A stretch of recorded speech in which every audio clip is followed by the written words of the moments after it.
होली जैसे खास त्योहारों पे घर घर में बनने वाली गुजिया की बात ही अलग होती है। इसे अब तरह तरह से बनाया जाने लगा है। आज चाशनी में डूबी हुई खस्ता और रसीली गुजिया बनाएंगे जो बहुत ही टेस्टी लगती है। तो आइए बनाना शुरू करते हैं। इसे बनाने के लिए हमने एक कढ़ाई में 2 चम्मच घी डाल के गर्म किया है। अब इसमें आधा कप सूजी डाल के इसको लो फ्लेम पे भूनेंगे। इसे भूनते समय फ्लेम बिल्कुल लो रखें, नहीं तो सूजी अंदर से अच्छे से भुनेगी नहीं और ऊपर से लाल हो जाएगी। सूजी जब अच्छे से भुन जाए तो इसमें हमने आधा कप बारीक कटा हुआ नारियल डाला है, सूखा नारियल है ये, और आधा कप बारीक कटा हुआ काजू डाला है। इन दोनों को भी सूजी के साथ हम कुछ सेकंड के लिए भूनेंगे। इसे ज़्यादा देर नहीं भूनना है, बस ये हल्का सा भुन जाए। अब इसमें हम आधा कप किशमिश डालेंगे और इसे भी बस कुछ सेकंड के लिए चला लेंगे। ड्राई फ्रूट्स को हल्का सा भून लेने से गुजिया की शेल्फ लाइफ बढ़ जाती है। वैसे आप इसे बिना भूने भी डाल सकते हैं। इसमें ड्राई फ्रूट्स आप अपनी पसंद के अनुसार और भी डाल सकते हैं या कम अधिक कर सकते हैं। यहाँ तक कि आप सूजी को भी स्किप कर सकते हैं, सिर्फ मावा में ही ड्राई फ्रूट्स और चीनी मिला के गुजिया बना सकते हैं। अब इसे एक प्लेट में निकाल के हम इसे ठंडा होने देंगे। अब एक दूसरी कढ़ाई में हमने 800 ग्राम मावा लेके इसे लो फ्लेम पे हल्का सा भून लिया है।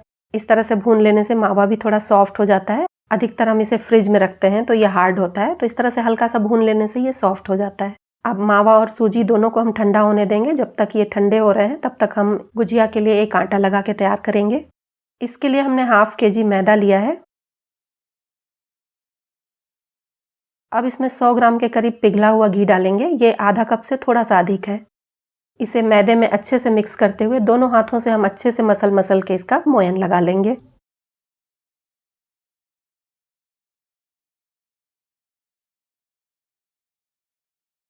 गुजिया के आटे में मोयन बिल्कुल सही ढंग से लगना बहुत जरूरी होता है, तभी गुजिया एकदम खस्ता बनती है।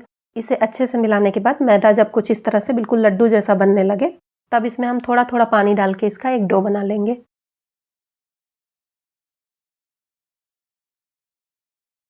थोड़ा थोड़ा पानी डालते हुए हमने इसका एक टाइट सा डो बना लिया है। अब इसे ढक के हम 20-25 मिनट के लिए रख देंगे। और इसे गूंदने के लिए हमने 200 ग्राम पानी लिया था, उसमें से थोड़ा सा पानी बच गया है। मावा और सूजी का मिक्सचर दोनों ही ठंडे हो गए हैं, तो इसे हम मिला देंगे। और इसके बाद इसमें हम 1 कप पिसी हुई चीनी डालेंगे। चीनी की मात्रा आप अपनी पसंद के हिसाब से कम अधिक कर सकते हैं। क्योंकि हम यहाँ पे चाशनी वाली गुजिया बना रहे हैं तो इसकी फिलिंग को हम थोड़ा हल्का मीठा रखेंगे। इसका टेस्ट बढ़ाने के लिए हमने इसमें आधा चम्मच पिसी हुई इलायची डाली है और इन सबको अच्छे से मिक्स कर लेंगे। इसे हाथों से मसलते हुए अगर मावा के छोटे छोटे टुकड़े हों तो उनको भी अच्छे से मसल के एक सार कर लेंगे। इस तरह से ये गुजिया की स्टफिंग तैयार हो गई।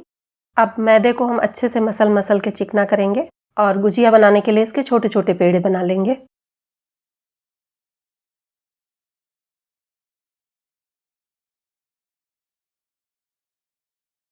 थोड़ा सा आटा निकाल के बाकी आटे को हम ढक के रखेंगे जिससे ये सूखने ना पाए।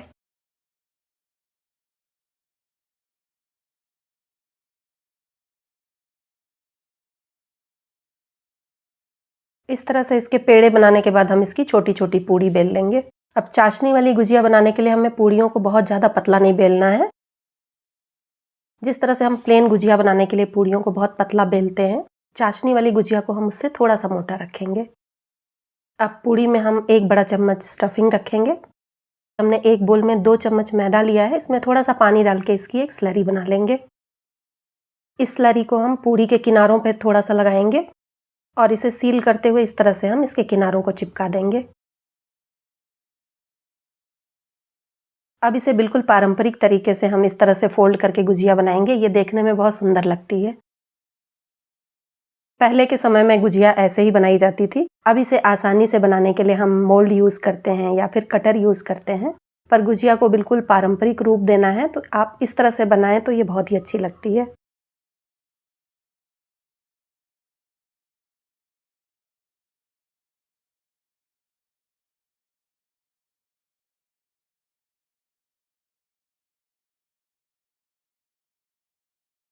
इसे बनाना उतना मुश्किल नहीं है, थोड़ी सी बस प्रैक्टिस हो जाए। इस तरह से इसे दबाते हुए और फोल्ड करते हुए बनाएंगे तो इस तरह से ये बहुत ही सुंदर गुजिया बनती है। इसी तरह से हम सारी गुजिया बना के तैयार कर लेंगे। अगर आप बहुत सारी गुजिया बना रहे हैं तो इसे सूखने से बचाने के लिए आप एक साफ और पतले कपड़े को पानी में भिगो के अच्छे से निचोड़ के इसके ऊपर कवर कर दें, जिससे गुजिया सूखने ना पाए।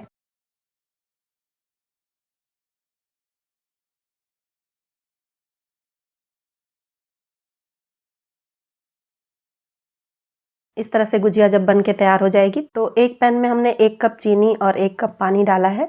इसे गैस पे रखेंगे इसकी चाशनी बनाने के लिए। हमने थोड़ी सी ही गुजिया चाशनी वाली बनाई है, बाकी की गुजिया हम प्लेन बनाएंगे, तो इसलिए हमने सिर्फ 1 कप चीनी की ही चाशनी बनाई है। आप ज़रूरत के हिसाब से चाशनी कम अधिक बना सकते हैं। 1/4 चम्मच इसमें हमने पिसी हुई इलायची डाली है और कुछ धागे भीगे हुए केसर के डाले हैं हमने। इसे 6-7 मिनट के लिए हम अच्छे से पका लेंगे, जिससे चाशनी थोड़ी चिपचिपी हो जाए। केसर को आप बिना भिगोए डायरेक्ट भी डाल सकते हैं। मैंने किसी और रेसिपी के लिए इसे दूध में भिगोया था, उसमें से ही थोड़ा सा इसमें डाल दिया है। वैसे केसर डालना ऑप्शनल है। चाशनी जब तैयार हो जाए तो इसमें हम कुछ बूंदे नींबू के रस की डाल देंगे, जिससे चाशनी जमने नहीं पाती है। और इसके बाद हम गैस बंद करके इसे ठंडा होने देंगे। चाशनी की कंसिस्टेंसी कुछ इस तरह से होनी चाहिए। इसमें हल्का सा तार बन रहा है, पर चाशनी को बहुत ज़्यादा गाढ़ी ना करें। और अब गुजिया को फ्राई करने के लिए हमने एक कढ़ाई में घी डाल के गर्म किया है। अगर आप इसे फ्राई करने के लिए रिफाइंड ऑयल यूज़ करना चाहते हैं तो उसमें भी थोड़ा सा घी ज़रूर डालें। इससे गुजिया में घी का अच्छा सा टेस्ट भी आएगा और गुजिया बहुत हैवी भी नहीं लगेगी। पर इसे सिर्फ रिफाइंड ऑयल में फ्राई ना करें। गुजिया, मालपुआ जैसी मीठी चीज़ें घी में ही फ्राई की जाएँ तो ज़्यादा अच्छी लगती हैं। गुजिया को गर्म घी में डालते हुए हम इसे लो फ्लेम पे फ्राई करेंगे। इससे गुजिया अंदर तक बिल्कुल पक भी जाती है और ये एकदम खस्ता बनती है। अब क्योंकि इसे बनाने के लिए हमने पूड़ियाँ भी बहुत पतली नहीं बेली हैं और साथ ही इसको जब हम मोड़ते हैं तो इसके किनारे भी थोड़े मोटे हो जाते हैं, तो लो फ्लेम पे इसे हम गोल्डन ब्राउन होने तक फ्राई करेंगे। इससे ये बिल्कुल अच्छे से पक जाएंगी और एकदम खस्ता हो जाएंगी। इसे दोनों साइड से इस तरह से पलटते हुए हम अच्छे से फ्राई कर लेंगे।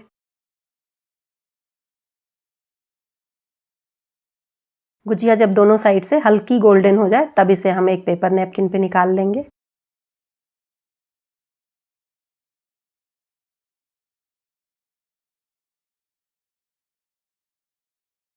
और इसी तरह से हम सारी गुजिया फ्राई कर लेंगे।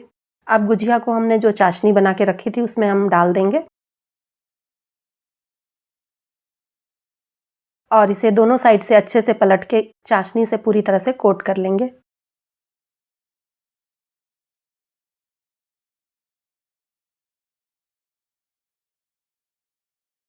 आप इसे चाशनी में डुबा के 4-5 घंटे के लिए भी छोड़ सकते हैं, या फिर इसे चाशनी में अच्छे से डिप करने के बाद इसे एक प्लेट में निकाल लें और इसके ऊपर अच्छे से चाशनी डाल दें। थोड़े से बारीक कटे हुए पिस्ता से हमने इसे गार्निश किया है और थोड़ी सी चाशनी इसके ऊपर डाल दी है। तो इस तरह से ये बिल्कुल खस्ता, सॉफ्ट और रसीली गुजिया बन के तैयार है। ये बहुत ही टेस्टी लगती है। होली पे इसे बनाएं और एंजॉय करें।